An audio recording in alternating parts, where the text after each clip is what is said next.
ঈদ যাত্রায় বিভিন্ন গণপরিবহনে যাত্রীপ্রতি সর্বনিম্ন 10 থেকে সর্বোচ্চ 3,500 টাকা বাড়তি ভাড়া নেওয়ার অভিযোগ করেছে যাত্রী কল্যাণ সমিতি।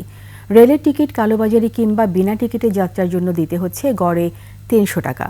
উড়োজাহাজের অভ্যন্তরীণ ফ্লাইটের ভাড়াও বাড়িয়ে দেওয়া হয়েছে। সব মিলিয়ে যাত্রীদের পকেট কেটে হাতিয়ে নেওয়া হচ্ছে 832 কোটি 30 লাখ টাকা। বিস্তারিত জানাচ্ছেন তানজিলা তাসনিম। ঈদযাত্রায় 20 মার্চ থেকে 31 মার্চ পর্যন্ত ঢাকা ও আশেপাশের এলাকায় সড়ক, রেল, নৌ ও আকাশপথে 22,74,90,000 ট্রিপে মানুষের যাতায়াত হতে পারে বলে জানিয়েছে যাত্রী কল্যাণ সমিতি।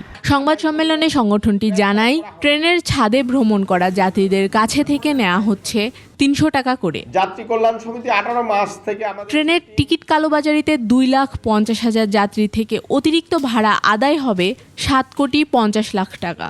উড়োজাহাজের অভ্যন্তরীণ ফ্লাইটে ভাড়া বাড়িয়ে দেয় ঈদযাত্রায় যাত্রীদের গুনতে হবে মোট প্রায় 35 কোটি টাকা।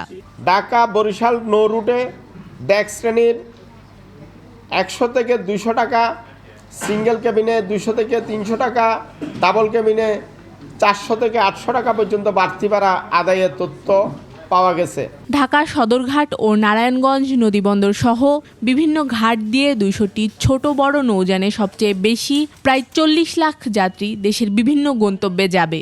যাত্রী প্রতি গড়ে 50 থেকে 1000 টাকা পর্যন্ত অতিরিক্ত ভাড়া আদায় করা হচ্ছে। এবারের ঈদে ঢাকা থেকে প্রায় 80,000 যাত্রী ট্রেনের ছাদে করে বাড়ি যাবে। তাদের প্রত্যেককে কমপক্ষে 100 টাকা হারে 80 লাখ টাকা রেলে নিয়োজিত কর্মকর্তাদের ঘুষ দিতে হবে।